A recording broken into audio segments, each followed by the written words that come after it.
Here's a great segment I've been waiting to get to. Where does Fox Business get their policy ideas from? Tim Allen, the comedian. Now, look, I'm a big fan of Home Improvement. I really did love that show when I was a kid. In fact, if I caught an episode now, when I had a little bit of free time, I'd probably enjoy it too. You know, I think he's funny. I don't know if a lot of people agree with me or not, but I like the dude. Well, it turns out he's a right-wing asshole, and Stuart Varney and Charles Payne are going to go off here after reading one of his tweets, and they're desperately going to try to protect the mega-rich. And then we have actor Tim Allen, and he's got a question. It has to do with your money. Here's what he tweeted.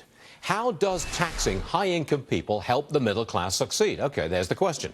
Well, this comes a couple of days after Allen declared California a socialist state. Here's another actor who's a conservative, and he's popping out this. He did, although in a later tweet, he tried to backtrack a little bit with respect to liberals and progressives. He said just an open question. But here's the answer to his question.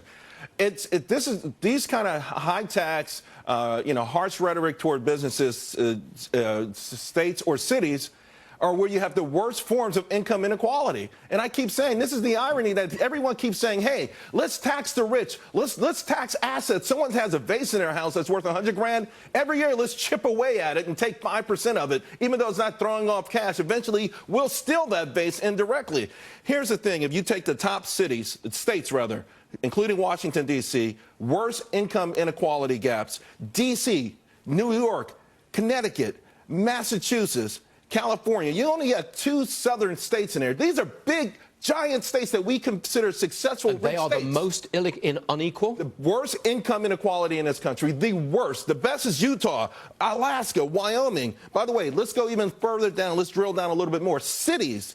Bridgeport, Connecticut, okay, they've got the highest tax, of all cities, and they've got the unemployment rate of 11.7%. There's number 2, Philadelphia. The unemployment rate, 10.6%. As you go, these big, giant cities or states where there's a lot of taxes, you've got a lot of misery and a lot of unemployment. Columbus is the only one in the top 10 that doesn't have a big unemployment rate. By the way, Los Angeles, number 8 on the list as far as tax burden for its citizens, an 11% unemployment rate. There's a reason for this. It doesn't work. You can't do it. It doesn't work. More on that in our next hour. More on that in the next hour. I can't wait. So let's break this down. The idea that the liberal states and cities have higher income inequality, number one, I don't know what his source is. He didn't say it. It's probably a right-wing think tank which skews numbers big time. But even if that's true, that the places with higher income inequality are liberal states, it would be because of how many people live in those places. There's 12 people in Wyoming. There are millions of people in New York. When there are that many people living in one area, the chances of income inequality existing shoots up. But okay, does he want to rank cities and compare numbers here? Well, we can do that. So how about the poorest states in America? Let's go through that list. Mississippi, Arkansas, West Virginia, Alabama, Kentucky, Tennessee, South Carolina, Oklahoma. Red State Central. How about the most corrupt states? Mississippi, Louisiana, Tennessee, Illinois, Pennsylvania, Alabama, Alaska, South Dakota, Kentucky, Florida. Again, largely Red State Central. Now, putting that aside, because clearly the perception they were trying to get out there is, well, look, liberal states, they don't know how to run economies. Hello, liberal areas absolutely suck. It's a fact.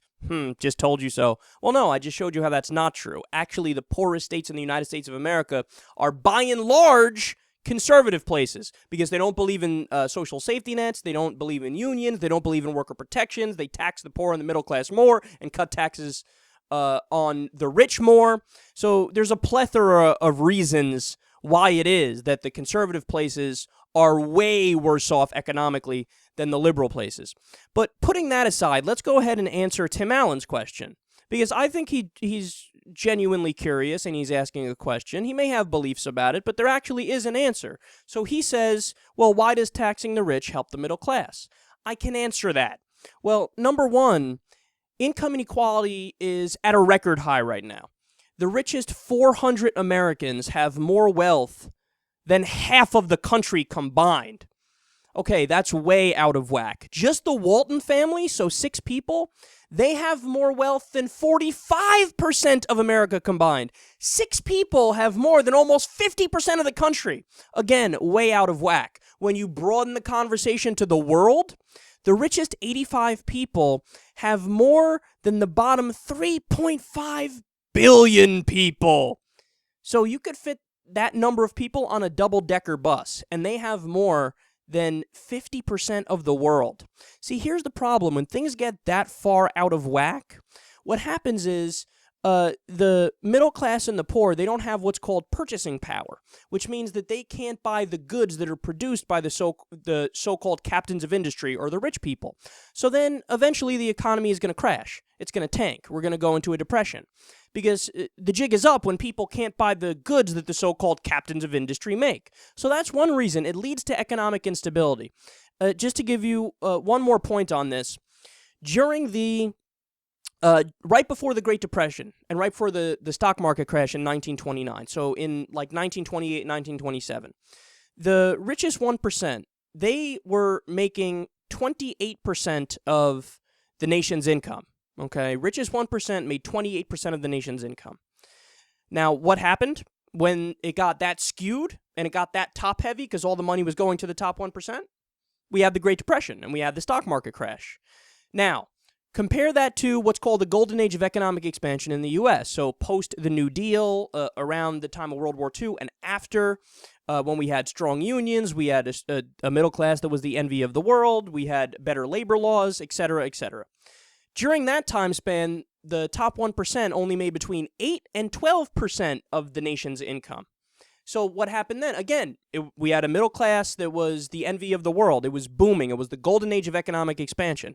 And the top 1%, they were still rich. They were still rich, and they still didn't have to worry about money, but they just didn't have a ridiculous amount of money that destroyed the system because it was so unequal.